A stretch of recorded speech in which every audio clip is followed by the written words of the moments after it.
Thanks. Good afternoon. And I must apologize.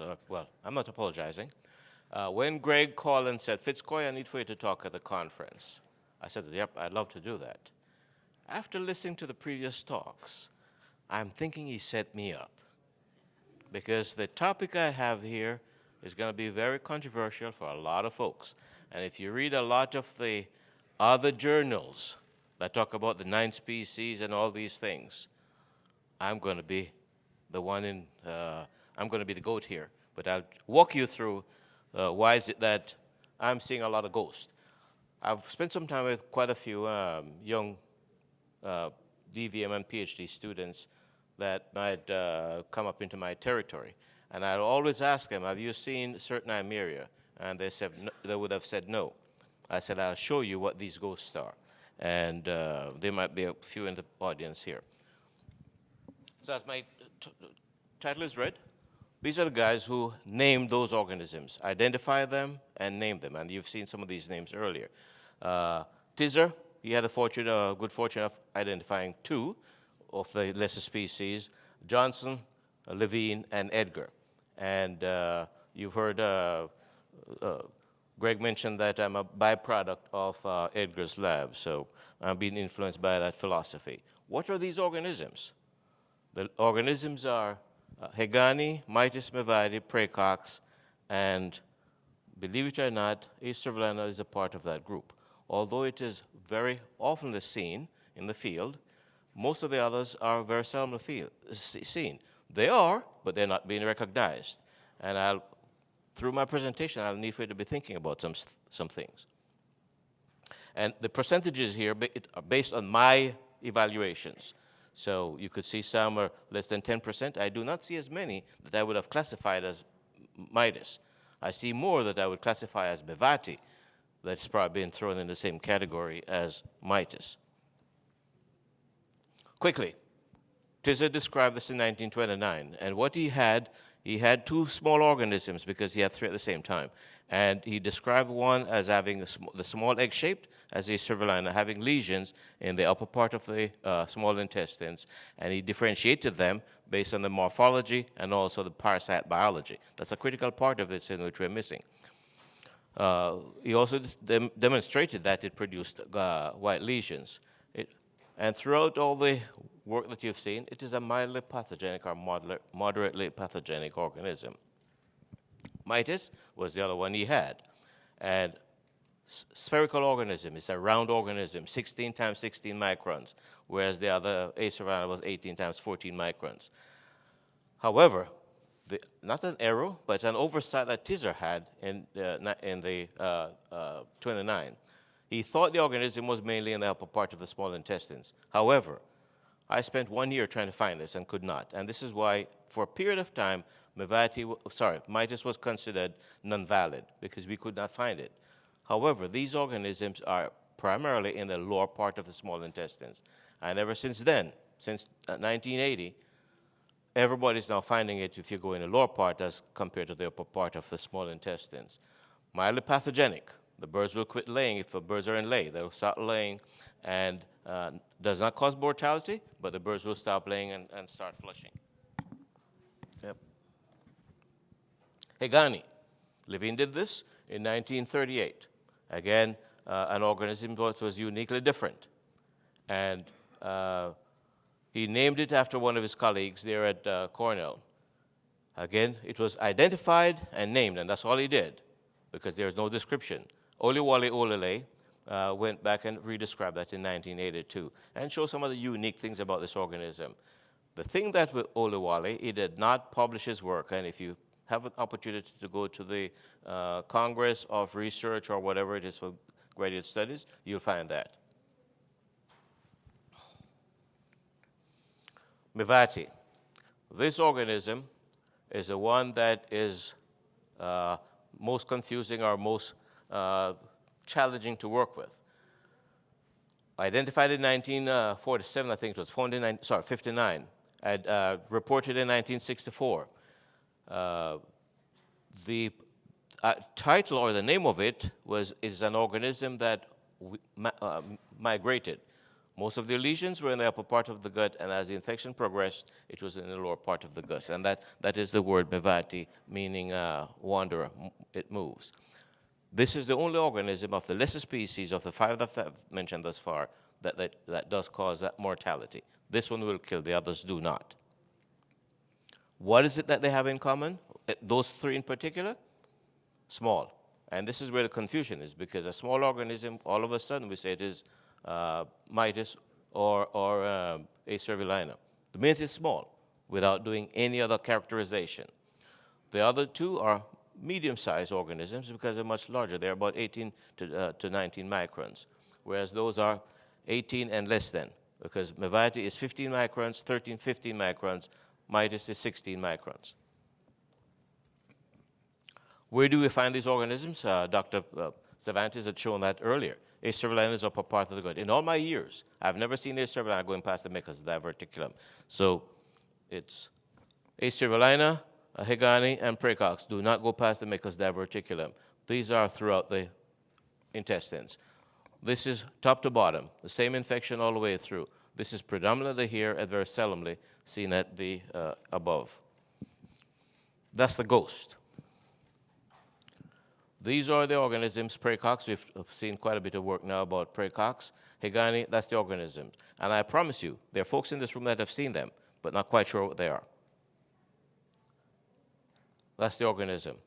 They're subspherical. And this is a type of lesions or type of pathology that I would see, gross pathology I'd see with this. Heavy mucus production. Microscopically, grossly this is what you see.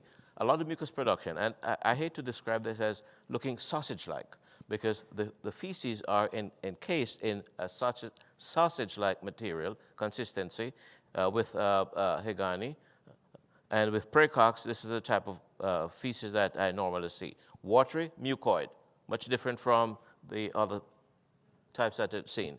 With Hegani, again, very similar type of paresthemia you'll see. This is a type of paresthemia you'll see using stained slides just beneath the brush border, and that's the typical lesions that you'll see with Hegani. That's the species that Levine had described. Praecox, much larger and subspherical, really and truly. That's the type of paresthemia you'll see doing a wet mount smear and the typical droppings with Hegani.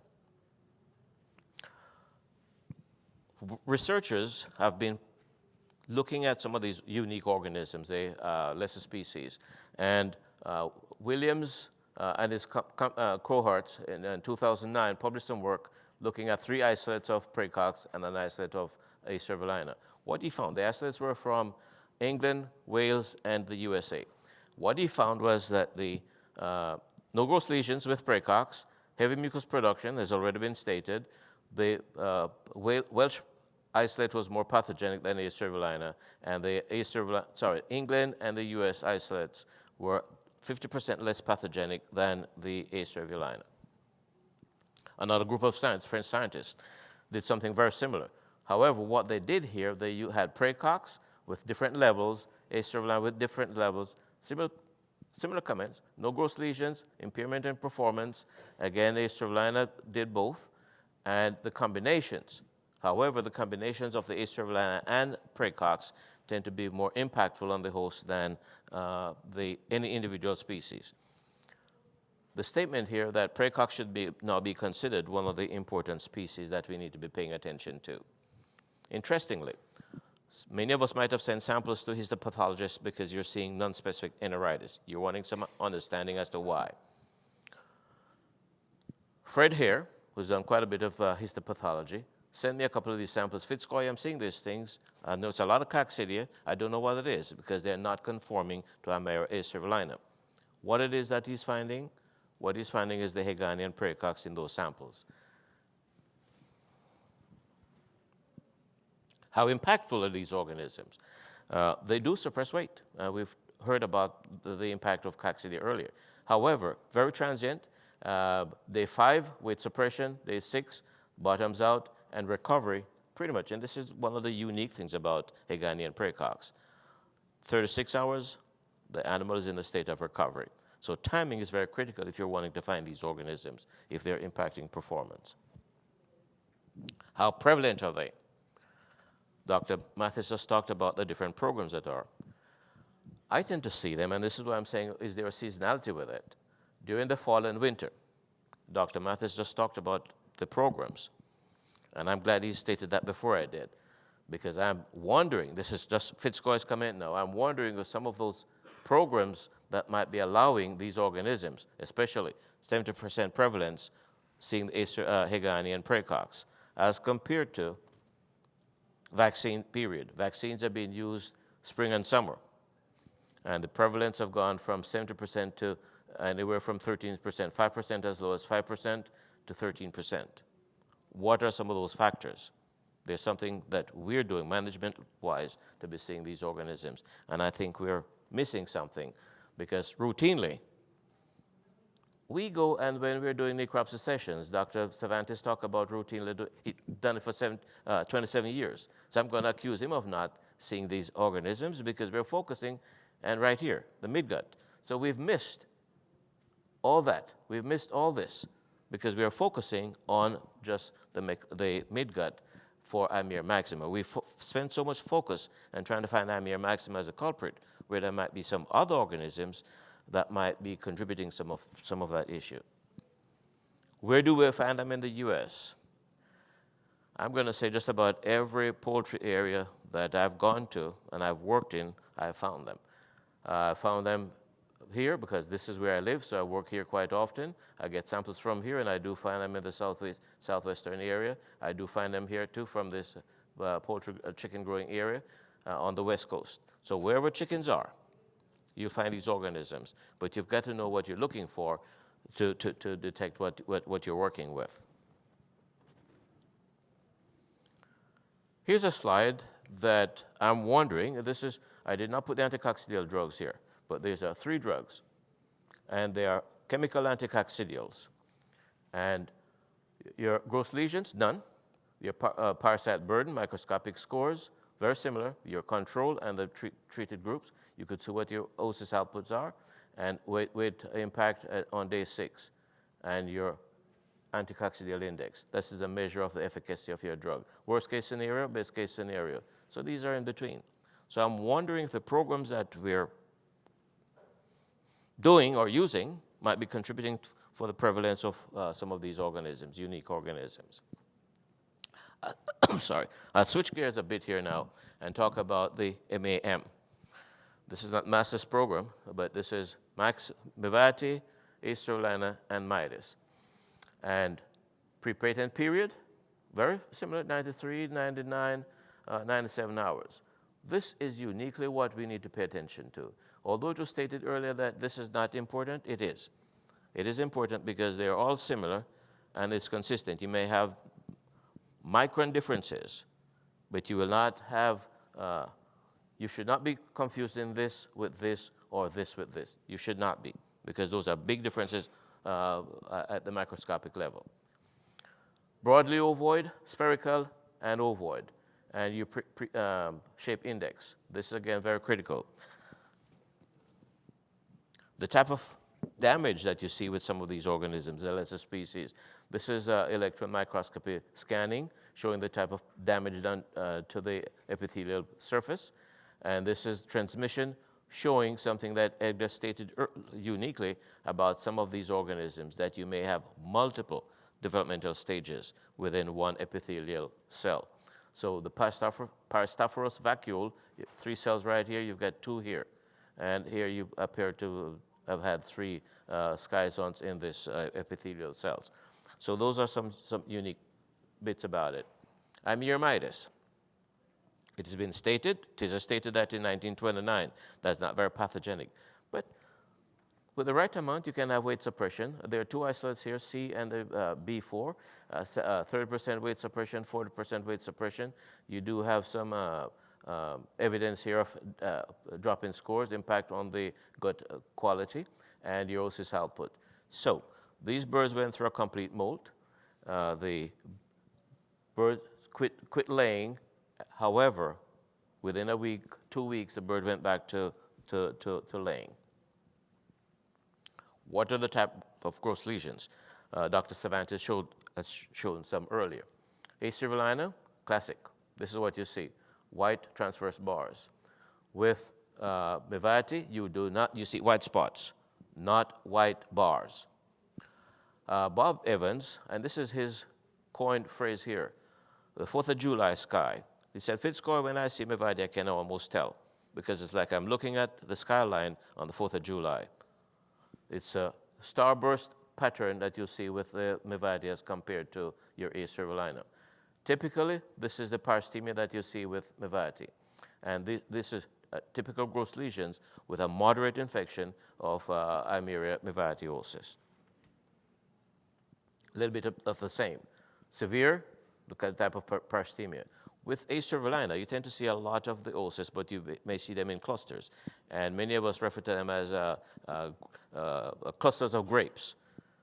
Here I refer to these as the gravel and the gravel pit, because they're all over.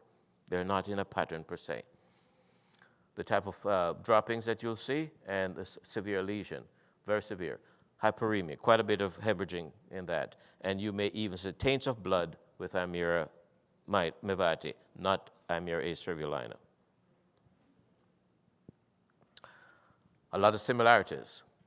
Number of schizons, number of parasites per host cell, you may see some of that. Increased epithelial, oh, my pointer went out. Bear with me here. Anyhow, bear with me. Epithelial height is increased. Region of the intestines, that's one big difference is there. Entire gut versus the upper third. The gross lesions and mortality, those are some of the differences. Typically, that's the oocyst. You cannot confuse this with A. cerulina. For me, I would not confuse this with mitis, because mitis is a completely round oocyst. So this is broadly ovoid, like the egg of a quail. Lesions, Edgar's lesions in 1960, and those are mine in 2015. Very similar lesions. A. cerulina does not do that. Maxima does not do that. Mitis does not do that. That's the only species that will probably do that, your Eimeria mevati. Mevati is up and down the intestines from the gizzard to the rectum, really and truly. And that's the typical lesions that you see. It came back. The typical lesions that you see, very mild, moderate severe, and very severe. And you can see it's quite again. Quite a bit of mucus production there. A. cerulina, classic. Dr. Cervantes showed some of these earlier. Very, very classic. Very difficult to confuse them. The typical oocyst of A. cerulina is in the lower insert. That's what is seen. And I've never seen A. cerulina going past the Meckel's diverticulum. Not one and the same. Again, I did a comparison. They look similar, but they're not. So it's fine differences. Some work that Edgar had done to demonstrate the differences between these antigens. Control, and he had A. cerulina from his lab, Mevati from his lab, mitis from his lab. The A. cerulina was from Dr. Morehouse from Salisbury lab. And then he had birds that were immunized and then challenged. So the controls, those immunized with the Mevati and challenged with Morehouse's A. cerulina, his A. cerulina, or mitis from his Mevati. And so what you're looking across there now at the bottom is that the antigens, the dissimilarities between the antigens. Because, came back. Here, upper, middle, ceca. Upper, middle, lower. So you're having antigens that were dissimilar, showing lesions in the places that they should.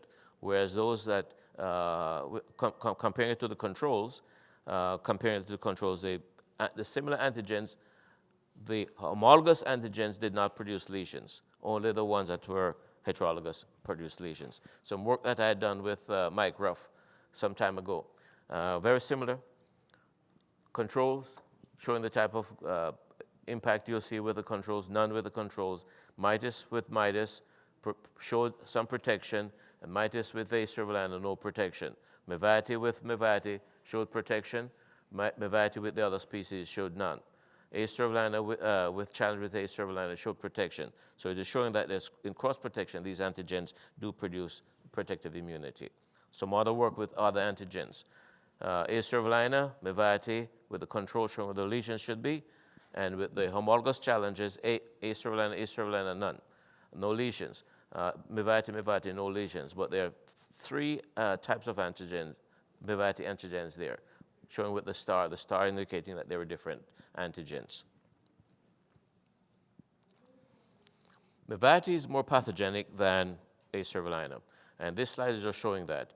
You have more paresthemia, more oocyst production, and this is why your parasite burden is higher with Mevati versus A cervellina. Mevati does not protect against A cervellina, and A cervellina does not protect against Mevati. Those some work that we had done to demonstrate the similarities or the differences between the antigens. The only one that causes mortality, Mevati, and we had up to 18% mortality in this exercise. Again, one and the same. The lesions with A cervellina, lesions with Mevati. And looking across, you could see where the protective immunity was with the homologous antigens, and the heterologous antigens did not produce any protection. So you can see the lesions were comparable to the controls. Quick summary. I wish I could get this. Oh. Your controls, A cervellina in the duodenum, mitis all the way through, Mevati all the way through, Egani only in the duodenum.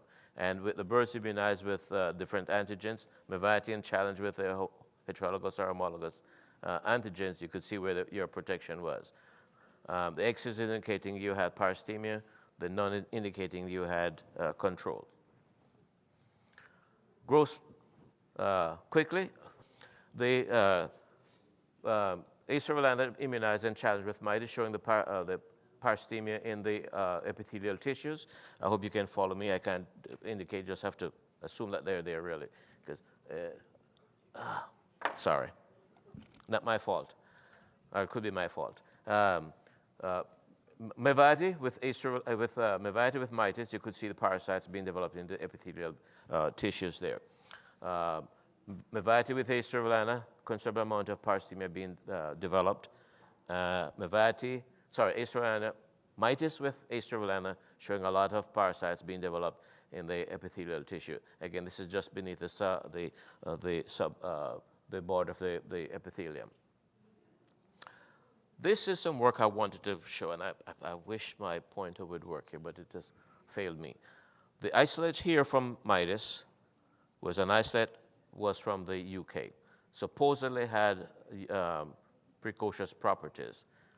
And Dr. Mathis talked about precocity, and we'll see the green bar did not show much as compared to the other antigens. So quite a bit of parasite burden with the others, with A cervellina, with the Mevati, and the other two, the A and B are two isolates of supposedly Mevati. Birds immunized with A cervellina and challenge, you could see you had no protection against the Mevati or the B Mevati, supposed Mevati. Mevati with the other antigens showed the heterologous and the homologous showed that there are no parasites there, so there's some similarity between those things. However, the mitis that was the UK mitis immunized with the UK mitis and challenged with the other antigens showed that it protected against itself. However, the Mevati did not protect against the Mevati.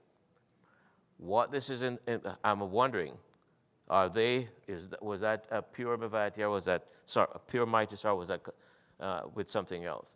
The antigens, the drugs that were effective against an antigen, Eimeria Mevati antigen, 7 products were tested. 3 showed some promise, and 4 showed moderate to marginal efficacy against the antigens. So it's a unique organism that has some impact.